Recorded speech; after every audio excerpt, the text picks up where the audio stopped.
everybody, how are you doing? How is you wherever you are? My name is Winim, so welcome to my YouTube channel. If you are new here, please make sure that you subscribe and like this video. It will help grow the channel and yeah, so I'm gonna get straight to the video of the day. Now it's about our President William Samoei Ruto. Powerful speech in South Africa. I kind of felt proud at the moment. I mean, if you're Kenyan and you listen to this speech when you're not remembering the issues we have here as a country, then you'll understand we have a brilliant president. And it's true, yeah, we do have a brilliant president, except where it comes to taxation. Now let's get straight to the part where he got the standing ovation. I understand it's a long speech, so I'm just going to highlight some of the things he said. Okay, let's do it. The power to the collective authority of the union. I had occasion, let me explain to you something. I had occasion a few weeks ago to talk with the German Chancellor. And he was explaining to me how Germany has donated matters trade, matters investment to the European Union. And they have immensely benefited by working together as 27 governments, 475 million people. In our continent, we still want to keep all the powers in our little corners. How are we going to negotiate with EU as a country? How are you going to negotiate? And this is the candid conversation we must have. The Pan-African Parliament must operate at the same level as the European Parliament. If we have to engage with the European Union on a platform as equals, how does a country with 10, 20 million people engage with the European Union with 500 million people on equal footing? Is that a reality? We just must be honest to ourselves. The globe is acting in concert. We cannot afford not to act together. Good people, this is my request to you. And our organization must begin to internalize accountability. If you want to wield power, if you want to wield authority, you must be ready to be held to account. Otherwise, you have no business. And the organization to hold the African Union to account is this parliament.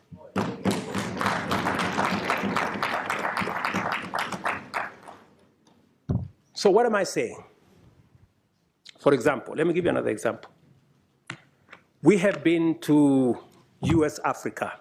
We have been to some other engagement. Let me pause it right there. Yeah, so I understand our president is embracing and wants to promote Pan-Africanism, which is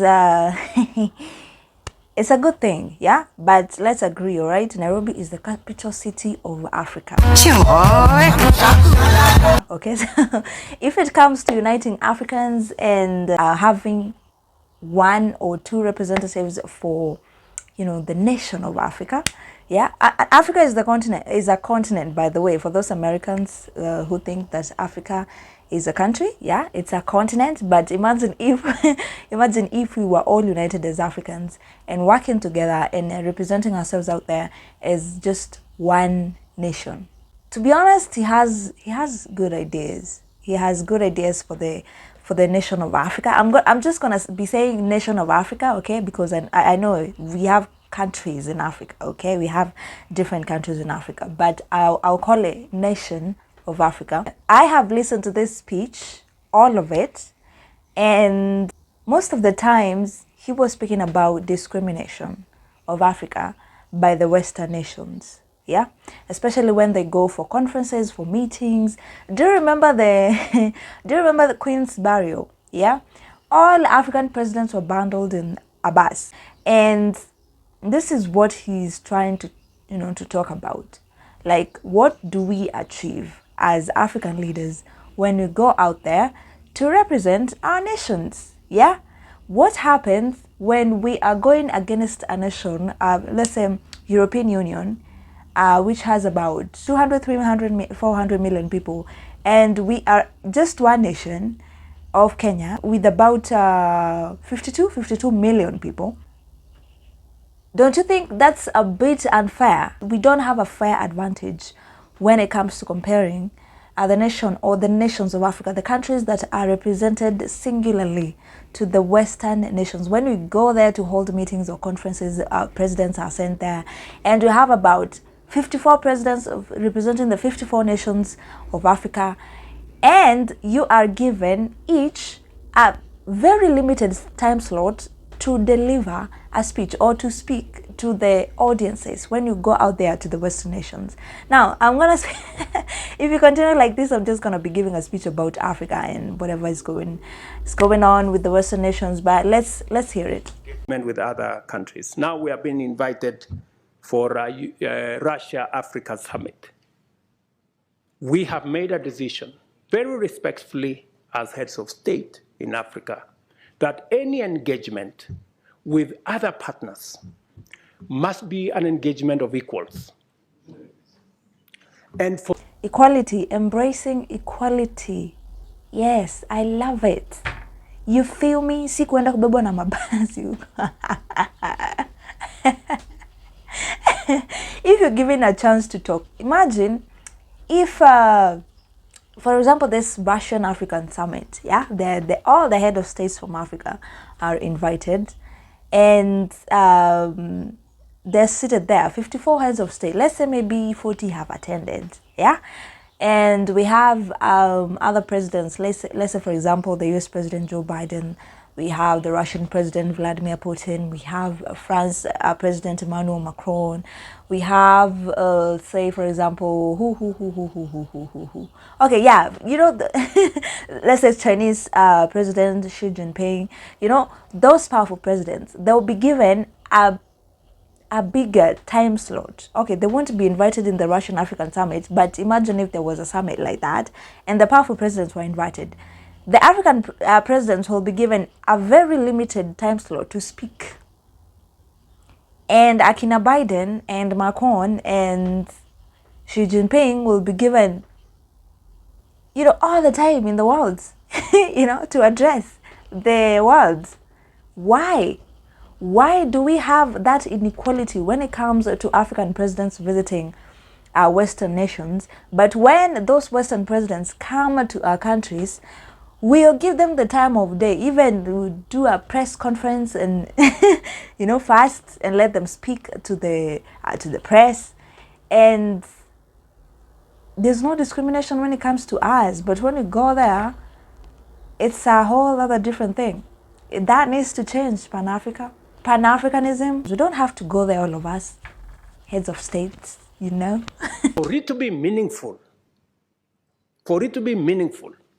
if we are going to meet the president of a country, we have organized ourselves that the Troika is going to represent Africa. The chair, the current chair, the past chair, the chair that is coming, and the heads of our regional economic commissions, about 6, 7 people. But what happens continuously? When others want to engage with us, they don't want to deal with the Troika. They want to invite 50 heads of state. So we go to... Okay, before he gets to that point, the Troika is like, it's a set of 3. It's a set of 3, yeah? What he's talking about here when he says Troika is like a group of 3 nations, 3 people, or 3 groups. Go to a meeting. Let's get to the point. Just explain to me what kind of outcome you expect where 50 heads of state are sitting. Everybody is asked to speak to 1.5 minutes. You speak for 1.5 minutes. What kind of engagement are you going to get? You're going to get nothing, right? The best that you get is photographs. Yeah. I like that. That's true. That's a fact. Oh my gosh. The best you are going to get is photographs. Yeah. When you're invited to those summits and conferences in those Western countries as the African leaders, the best you're going to get is the photographs,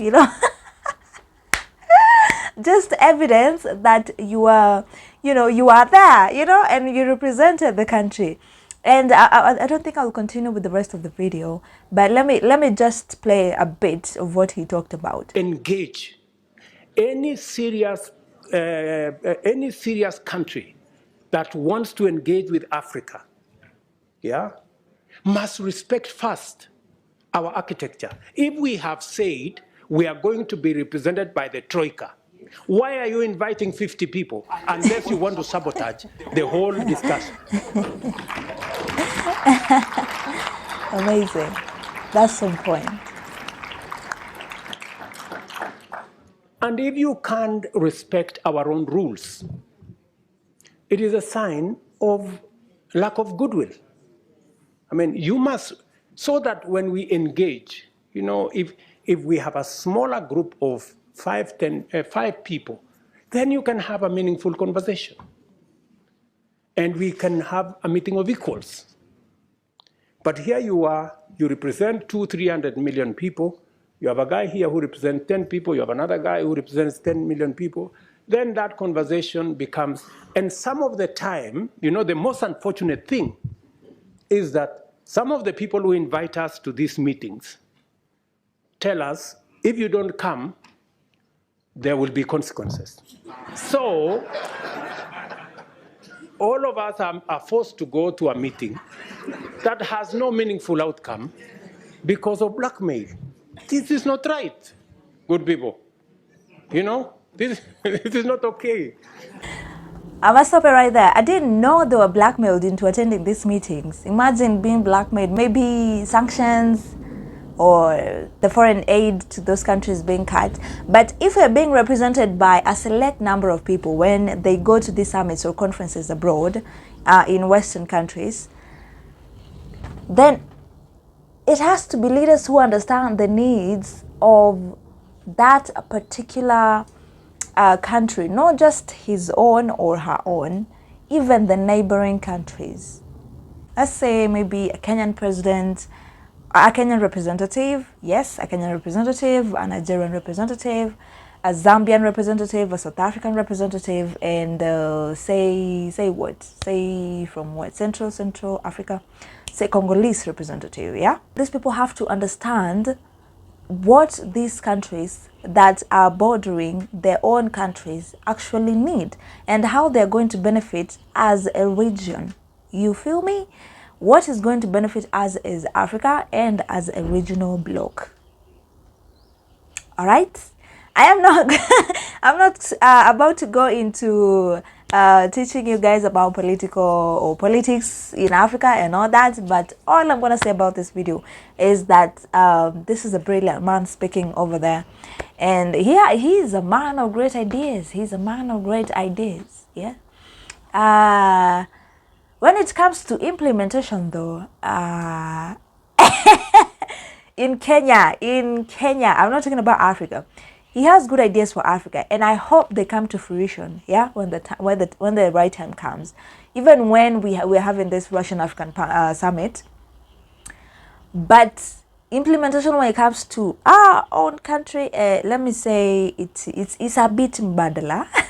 Good job, Mr. President. That was a great speech. He received a standing ovation. And guys, that's it for today. Okay, like this video. I know it's a bit longer than expected, but like this video, subscribe, comment. Let me know what you think about this speech. Okay, what do you think about this? Is it right that we embrace Pan-Africanism?